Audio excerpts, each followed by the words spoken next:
afternoon and welcome to Cavan TV's News and Views. What a fabulous day it is. We're going to meet a very interesting man. He has an amazing knowledge in all things historical and vintage. We're going to visit the home and the place of Eugene Markey.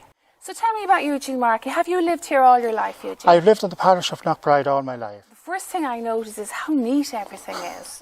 Yeah, it's wonderfully neat.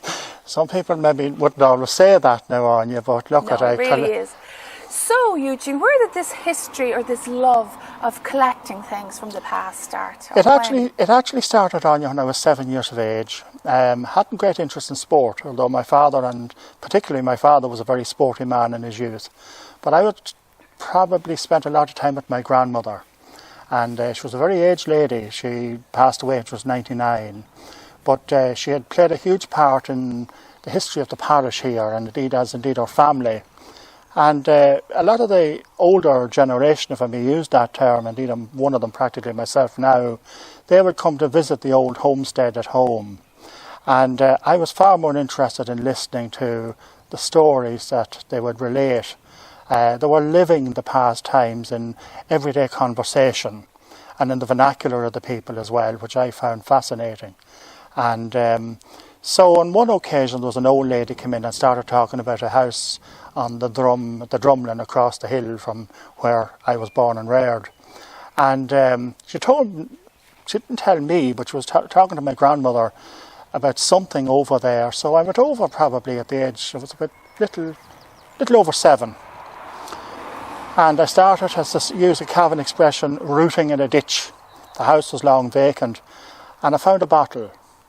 And on the bottle was E&M Carolyn, a dispensing chemist, Baileyborough. So it was great to get a kind of a local town moulded in glass. And I suppose from there on the bug bit. And, old things you like. Old things like that. And what is interesting as well, you like to furnish the history on the item as well, not just scour the item, but you like to have the background to it as well. Well, you know, all these things, it's like a photograph really, Áine. You know, it's as good as what you know about the people in it. You know, you have a lovely photograph of maybe a lovely family, but it is just a photograph until you know their history and the story.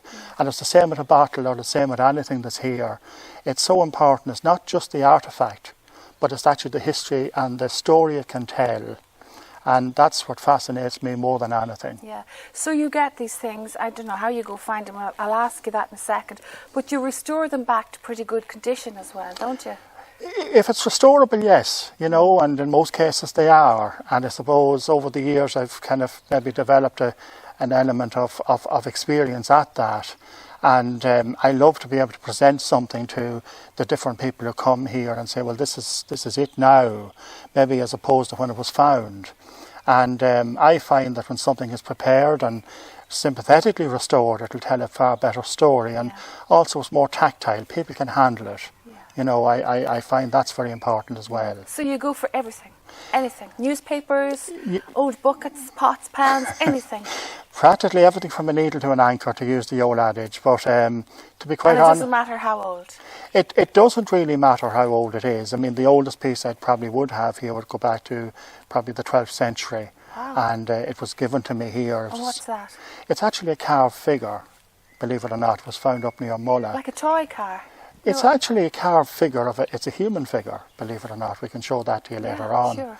And so there are bits and pieces like that, but it's the story really behind it, Áine, that really matters. Well, the first thing you notice when you walk up to your yard, of course, are the old signposts, which are in English and in Irish overhead. They're written on top in Irish, and it's got the miles on it as well. That's right. You can see all that. How exactly did you go about getting those, or did you buy them at auctions, or how did you come across those? Because you have a really big amount of them. Yeah, there's probably every county more or less in Ireland, except probably the Antrim, which wouldn't have been signed in Osgailic or Osberla, or from down here, the slightly different type of signage up there. But having said that, in 2006 I got very, very sick.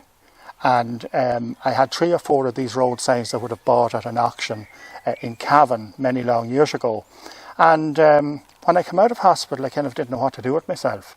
So I brought them in to the kitchen table and started to clean them and maybe tidy them up a little bit. And the bug bit from there it also coincided with the elimination of the Irish mile, or indeed the English mile in Ireland. The kilometres were introduced, so all of these things suddenly became obsolete.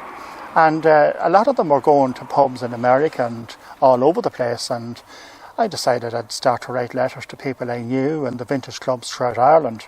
And I had the privilege of being chairman of the Breffni Club for 21 years, so I had made a lot of contacts with people. And so from that, and from auto jumbles and indeed auctions, and also, I must say, to be fair, and a great number of people who had worked on the roads way back and had simply maybe found them, or they had fallen off signs or whatever, and then there were permission granted in 2 cases to actually take the signs down myself, which was very, very good, and I was delighted with that. But that's how they come to be here. I think, you know, they're now called street furniture. And whilst they point away in miles, and they're written as Gaelic or Sperla. And they're pretty indestructible as well. Yeah, they're made of an alloy called Mazak, which would be kind of an aluminium alloy. So they were indestructible, and they needed to be painted every so often. And I met a lovely old gentleman a few years ago, Áine, and his job was simply to go around and basically paint the lettering on the signs. And he showed me a few little techniques as to how to do that. Well, they look amazing, and we'll have a look at that later. But the first place we come to is your bottle museum, and that's exactly what it looks like, a bottle museum. We'll go and have a look at that. You're very welcome. Well, here we are in Eugene's bottle museum, and I am holding in my hand one of the oldest bottles that he has. And it's pretty heavy. It's shaped like a grenade, for the want of a better word, and it's a Hamilton bottle, and it says Bewley and Evans, Dublin. Now, I have to say, folks, and there are many, many bottles in here. Each section and almost every bottle has a story. It'll be hard to do it all, but Eugene's going to bring us around. Eugene, loads of stories in here, but the first thing that catches my eye is your old pharmaceutical shelf here. That's right. And of course that's of particular interest to me. I work in a pharmacy, but I see fabulous things there, like sulphur ointment and cold cream in a porcelain dish. But you also told me the little story of many years ago how chemists, as they were called in those days, used to put their potions into bottles and have them stamped with their name on them. That's absolutely right. And you have one of those bottles. I have. This is the bottle that started the whole collecting thing, Áine. This is the very first bottle that you got in the ditch when you were 7. 7 years of age. And I've never got another one like it. This is E.M. Carolan, dispensing chemist, Baileyborough. She was a lady pharmacist in Baileyborough, and she had a little store over on Barrack Street in the vicinity of the... What year are we talking? About 1925. The beginning of the state, really. Exactly, at the very beginning of the state. She was very, very far ahead of her time, this lady, and indeed she deserves a lot of recognition, and that will be addressed in due course. You're doing a story on this. I am indeed. She deserves that. And but anyway, when a pharmacy started off, they had their own lotions and potions. Very similar to Guinness's brewery, where you had labels printed. The pharmacy also had some labels printed, but some of them, even the more progressive ones, would have ordered maybe 3-4 dozen bottles from the Irish Glass Bottle Company in Dublin. So they were made in Dublin? You ordered them in Dublin? Absolutely. There were 2 very famous bottle companies in Dublin. Rings End, who had been one of them, of course, and of course the IGB being another one, Irish Glass Bottle Company. So she probably ordered, who knows, 2 dozen, 3 dozen of these, and whatever particular potion, lotion she may have had. Yeah, cough bottles maybe. Cough bottles, probably tonics. Exactly. You know, so the hope would be that when whoever had availed of the contents would bring the bottle back and have it refilled. So in many respects, this was recycling 100 years ago, long before it was popular. Yeah. And likewise, you know, you asked a very good question earlier on about bottles with names on them and all of that. Well, that was so that the bottle would go back to the person who actually sent it out in the first place. Yeah. And the origins of that would have started on the whisky flagons. You see those everywhere. You actually see them being sold in gift shops. That's right. When you want to buy a little bit of old Ireland, you buy one of these bottles, and you have many of them here. So that's where putting the name on it comes from. Well, you see, these would have been basically sent out to a house, maybe for a funeral or something like that, so that after whatever the event, could have been a wedding, but more likely to be a funeral. So you had them from 1 gallon You need a half a gallon up to a 5 gallon. Where would you get this filled? In a pub or? They would have been filled in the pub that would have had the name inscribed on it. Right. Like this is So Bernard. that could be your local town publican. Really, It would have been the local town publican, but I must say, Áine, that not every publican had that type of store to store a vast amount of whiskey. So a big publican, really. So it would have been a big publican basically in the town, and hence you can see here that Baileyborough. And I can see the different spellings of Baileyborough. That's right. I can see Baileyborough, O-U-G-H, and Baileyborough, R-O, and everything. And then I see Patrick Gallagher, Merchant, Cavan. That's right. Charles Brady, Coothill. Ellen Farley's. That's right. Spirit Stores, Baileyborough. Amazing. Bernard O'Connor. So what's the average age of these bottles? Are they 100 years old? Oh, well, indeed, they would be. They were all made in Scotland. We never made these in Ireland. Right. So they would have been made primarily in They seem to like the signs outside, pretty indestructible. They're in good nick. They haven't got smashed. They've lasted this long, and I wouldn't say they got too much care, really. No, I'd imagine now that the care as the night went on might have been a lot less. You know, hectic, it would have been a bit different. Yeah. And some of them still have the corks in them as well. Some of them still have the original corks, all right. But they're becoming very, very difficult now to find, particularly if you're trying to collect Cavan pieces, you know. And I have most counties represented, but I'm focusing on County Cavan. Yeah. So delighted to have a few from our local town. And as I mentioned before, we have the old chemist, as they called them in those days. I like this. Keiler, K-E-I-L-L-E-R, thick cut tonic marmalade. Well, you wouldn't get that nowadays. I doubt you'd eat it. We've got an ointment here, cold cream paste, a toothpaste, Savar's carbolic toothpaste. Well, that surely would work. And then you've got shaving paste. That's right. Solution here. Amazing stuff. You know, they're just... And they're in great condition. So each bottle almost has a story. Now, you've one more bottle that I really want to hear, to tell me the story of. And it's the bottle with the story behind, with the marble in it, I call it, yeah. Well, this is called a cod bottle. Now, to explain about this, you have to look at this old one once more. And believe it or not, these bottles, you mentioned something and you were so close to the truth you couldn't believe it. These were often referred to as grenade bottles. That's exactly what Not just for shape, but for the actual fact that they actually did explode. The glass was very, very poor, and you can see there are bubbles in the earlier glass will have bubbles in it. So these were filled with mineral water, which was quite gaseous, and they were stored lying flat in straw, in beds of straw. You can't stand that up. And the reason being, they used to employ young ladies in particular to keep the corks wet. Now, these girls were called corkers, and that's where the expression of, maybe you may have heard, I'm sure you did, hear the expression, a fine young lady goes up the road, someone might say, gosh, she's a corker. It comes from this bottle. So it's one of the terminologies and one of the phraseologies that has come from bottles into the everyday language of the people. That couldn't continue. So in 1873, a Dr. Hiram Codd in England invented and patented this bottle here with a marble stopper. So these bottles were filled. There was no cork in them. It was actually, again, the gas really in the mineral water sealed the marble against the neck. So to drink this, you had to have a little plunger like this here. You pushed the marble down. It sat on that little crook, and you could drink to your heart's content until you were finished. And then you sealed it again, and that was it. No cork. Physics at its best. Physics at its very best. Amazing. But the most important thing about this is the children used to collect these bottles. They really became very popular from about 1877 until 1910. But the children collected these bottles, Áine, and they collected them not for the contents, but for the marble. So they would give the bottle a wallop, break the bottle, and get the marble, popularising the game of marbles. But that gave rise to the expression Cod's wallop. So they wallop a bottle to get the marble out. And also, when these came out first, there was no cork in them, as you know. So they were placed on a bar in front of somebody, and there was no cork. People were looking, how can we get the contents out? Maybe not seeing the marble here. So again, the expression to cod somebody, or you're codding, comes from this bottle also.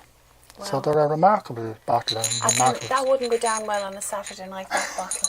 I'd say And also as well, I'd like to say that there is a name engraved on it as well. That's an O'Dolan. Well, this is a very rare one because it's one of the very few of these that's actually in Old Irish, and this is O'Dolan of Athferdia, which is RD, obviously in County Louth. Now, there were only about 3 in all of Ireland ever inscribed in Irish, and again, very, very, very, very hard to get.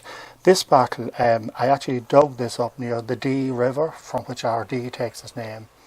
So here we have a really interesting collection here of 2 things. We have got the milk bottles and the soda dispensers. And really, Eugene, with the way we're encouraged to recycle nowadays, milk bottles could be a thing of the future and not the past. They should be.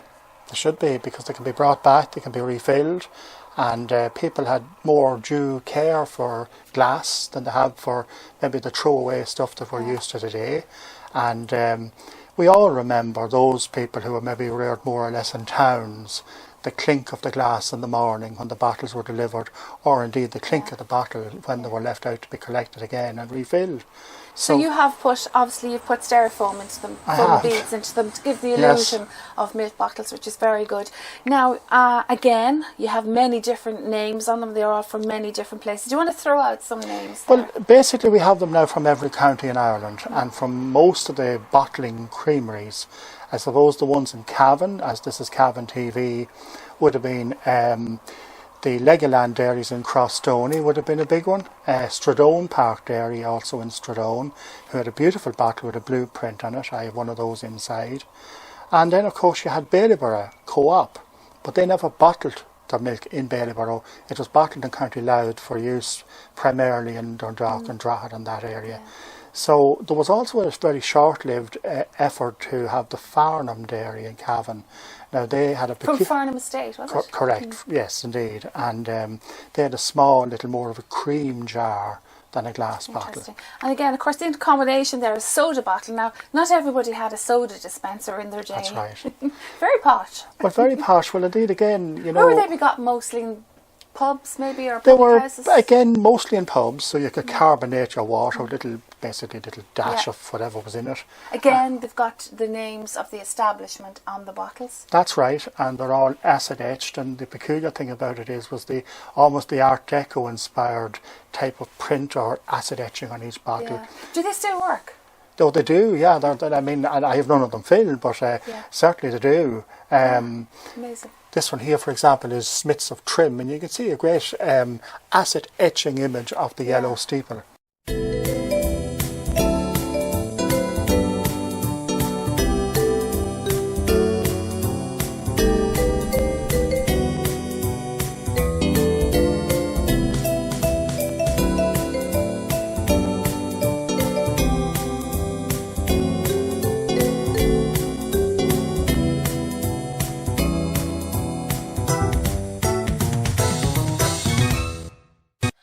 Well, Eugene, as the camera is going around and taking a look at you save about 1,500 About signposts. 1,500 road signs.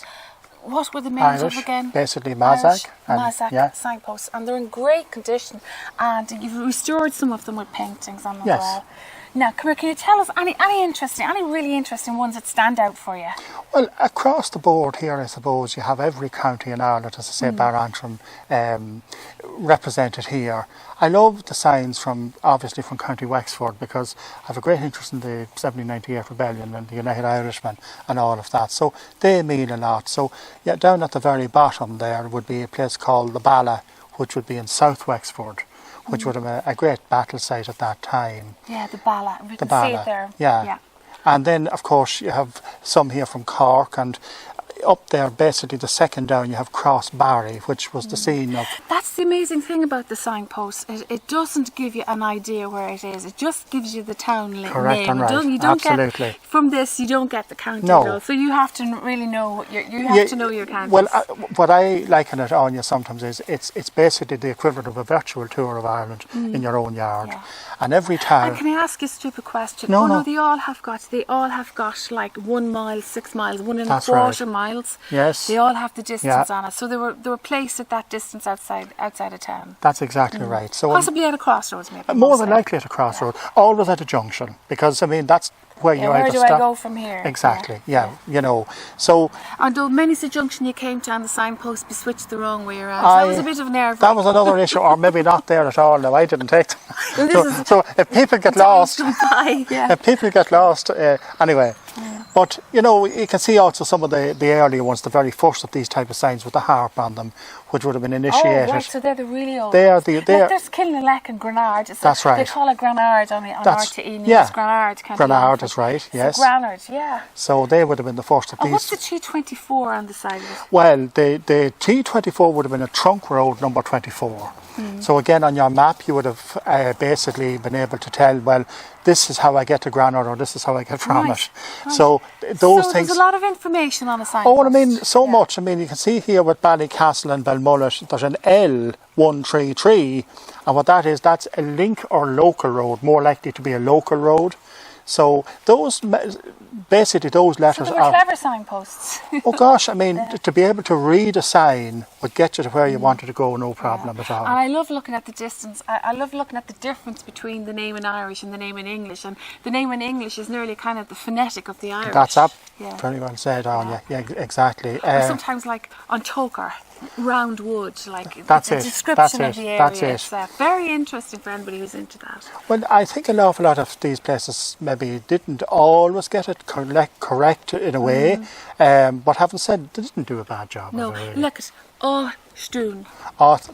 Stony Ford, and as you know, you'd imagine to yourself that stone should really be cloch. Yeah. But this is as good as you're going to get at that time.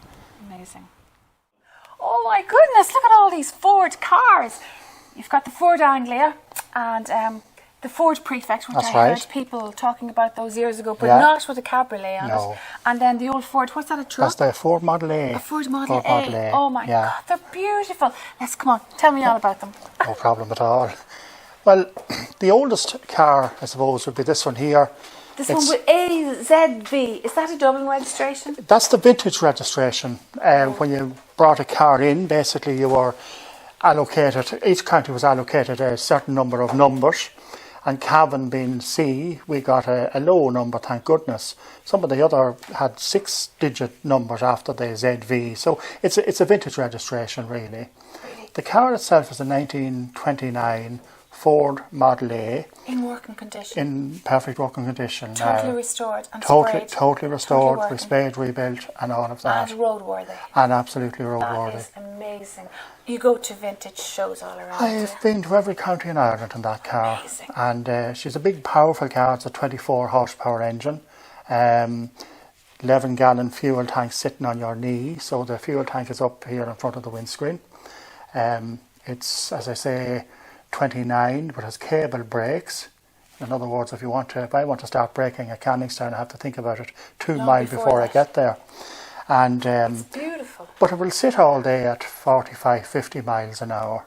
And oh my God, I would just so love to see that going down the road. And look at the little tyres, the little skinny wheels on it and everything. That's right. It has the spoked wheels, which would have been a very popular thing in those days. All wheels were primarily spoked back then. It was an evolution of the bicycle wheel, effectively. That's what it was. And that's why they had the crossover spokes. Okay, so Eugene, I'm dying to know, what year are we talking here? This is 1929. 1929. Yeah. So who would have been able to buy cars like that like this in those times? Well, this I brought in from America and restored it here. This was the sheriff's car in Tallahassee County in Florida. And when we were restoring this vehicle, we discovered that it had been obviously hit with a dose of buckshot. So it was probably around the time of Prohibition in America. Who shot the sheriff? Who shot the sheriff? And I think he survived in this one all right. But interestingly for this vehicle, it was also the very first car ever fitted with safety glass. So maybe for him it was a help as well. Yeah, of course I should have noticed it's a left-hand side It's a left-hand drive. Whereas the rest of them are all right-hand drives. Yeah, except the truck, which Oh, I'm so excited! And of course here we have the Ford Anglia. This is a Ford Anglia. A cabriolet, which would be really top of the range in those days. Absolutely. Who would have owned cars like that? Well, this vehicle here probably would have been one of the cheapest cars, believe it or not, at that stage. Because again, every car when they came out way back, they were basically all open cars, or as you say, cabriolet cars. So why was that, Eugene? Really, I wish they were. Now I love open cars. Well, they're not practical in Ireland. No, well, I tell you, it was to do with the build techniques at the time. I mean, when we stripped the Model A, for example, we discovered little joins up behind the back, the cab, which meant that the car was brought together in 4 pieces and then kind of lead seamed or welded into place, smoothed it out. There was a lot of trouble, a lot of effort to do that. Whereas this vehicle here, it's steel over ash. It's a complete ash frame body from the scuttle, basically from the windscreen back. So moulded steel. There was no need then for more glass. There's no need for a roof and all that type of extra. Just good weather. Good weather is right. Good weather, but yeah. You had an interesting thing. You said that's the one with the suicide doors. Yeah, it's a tough word, and I'll tell you where that comes from. These old doors, the chassis were basically quite similar to the saloon car. They were never really strengthened. So on occasions, these doors simply, as you're driving around the road, opened by themselves. And it was not unknown for someone to be tumbled out along the road. Goodness. So they got the unpleasant name suicide doors. They're rear hinged. Is it okay to?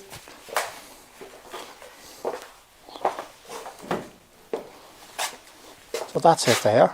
So you could be travelling along and next thing the door opens. Out you go. Out you go. Yeah. Or if you didn't like anybody either. Well, like you hit the bump twice as hard. Of course, you couldn't go without these, maybe. No, that's a very essential. People might see you wearing that in the summertime and say, what is he at? But believe you me, you need that when you go down the road. Off, yeah. Keep the flies, keep the wind also from the eyes, because we're not used to it nowadays. And this here, of course, is what's known as a skull cap helmet. So you don that, put on your goggles, and Biggles wouldn't have a look in. Yeah. And I see your little windscreen didn't do much to keep things away from you. It didn't. Funny enough, the harder you drove, which would be about 35, 40 miles an hour, the vortex of the wind went round the back of your neck. Yeah. The slower you went, the bigger trouble you were in.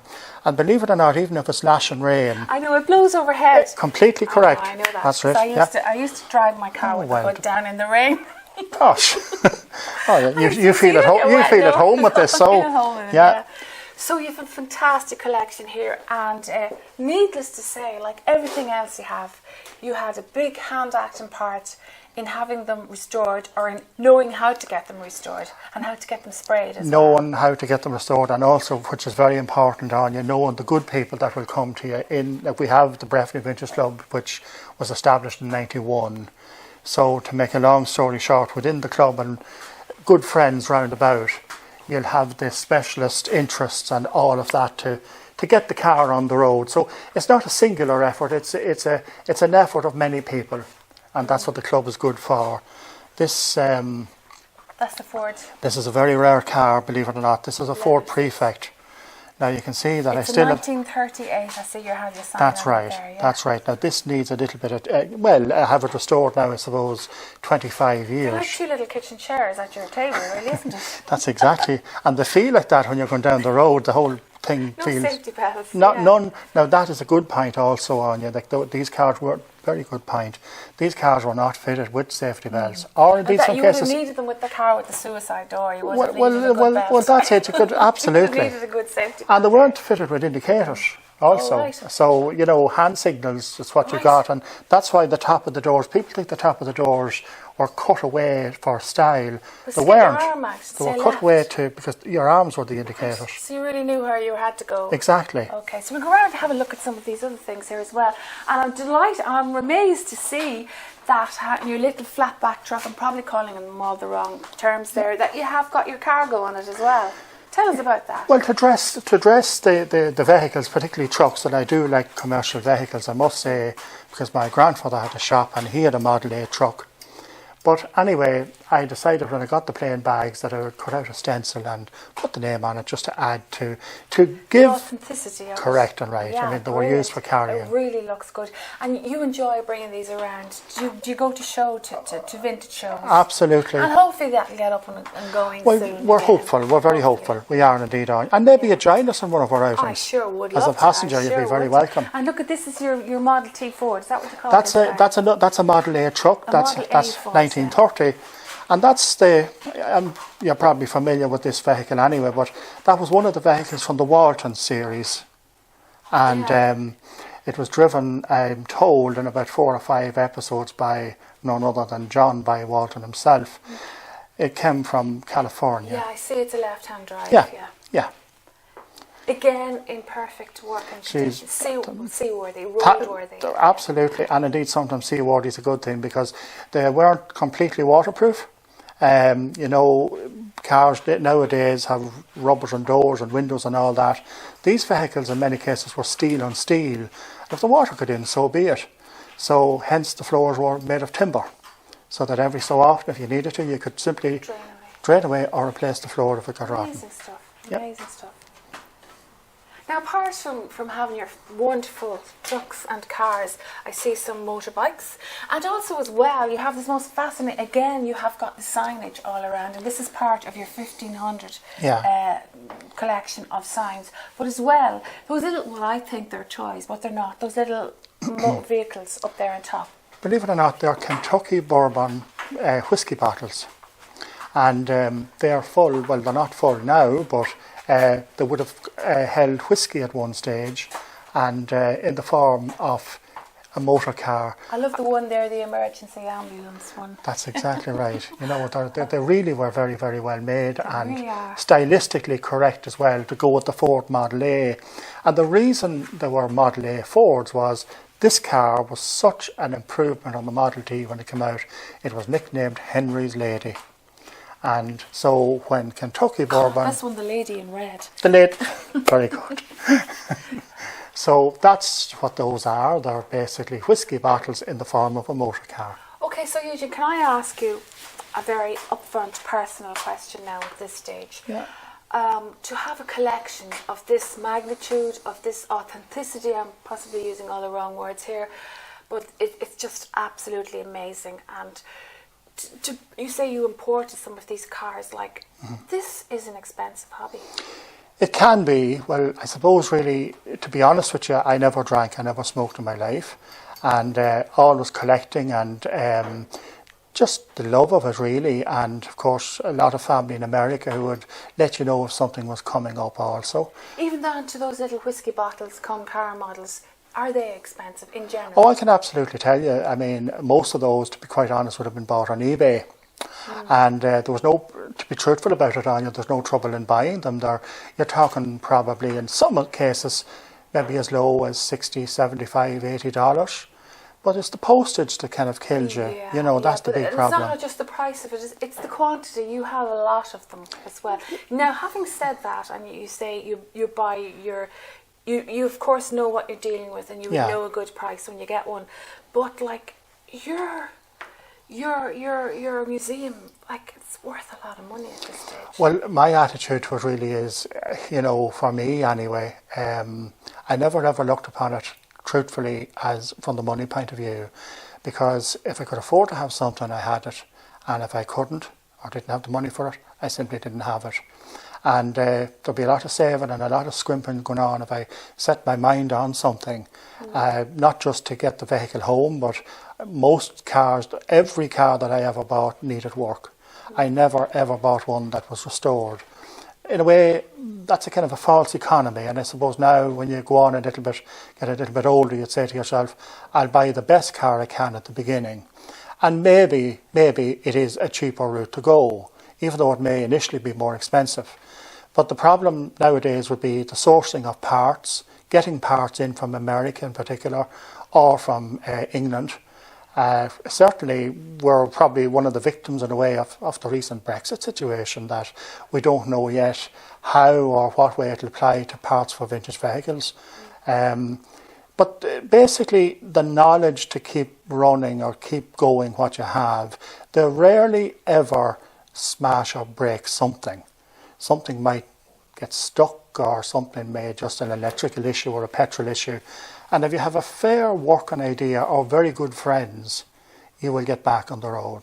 Okay, so we'll take a walk out, and don't forget, you did promise me you were going to give me a spin on one of your cars. There's no trouble at all, whenever. We'll do that. So down the road you see your collection, and like, I'm sure like everybody that's proud of their work, do you have tours here to your museum? Do you encourage people to come and have a look, or how does that work for you? Well, over the years, Áine, we've had open days here to try and raise money for, particularly for something that has affected all of us, for cancer research, including myself. So open days, really, I don't open to the public per se. It is a private collection, but anyone that contacts me, they're more than welcome to come and have a look around and make a donation. We've refused nobody yet. Well, on an open day, yeah. But on an ordinary day, they're welcome to come and have a wee look around. And a couple of school groups have come in recently as well, pre-COVID obviously. And you know, it's not just the vehicles, but it's actually telling them the story maybe of how to travel Ireland around a shed, through the road signs and all of that as well. Okay, well Eugene, all I can say is looking around at each and everything is amazing looking. I don't know how to thank you. Thank you from us on Cavan TV, and for all the viewers on Cavan TV who are going to see this. It's an absolutely fantastic collection. It's a work of art, and also it's work with passion. And you've got all those fabulous stories behind everything. And it shows a mark of the man, if you don't mind me saying so. Well, you know, only recently, as you know, Áine, I started corresponding, for want of a better word, and I must compliment Cavan TV and yourself with your recent excellent interview with Melanie. And you are so helpful on Melanie's old Cavan Irish photographs, an amazing page, and your contribution to that is absolutely amazing. People just love it. Well, to be honest, I'd almost have to say I would find it difficult for anyone that just couldn't love it, because it's given people a voice that maybe left Ireland during the economic depressions or for whatever reason, and through a photograph now people are being given an opportunity to tell their story. And certainly Melanie's initiative on that was extraordinary, and I came to that quite late, just about 3 months ago, and it's simply been phenomenal. I was just talking to Melanie earlier on, and she sends her very best wishes to you, Áine, and all at Cavan TV. That the figures are now 15,400.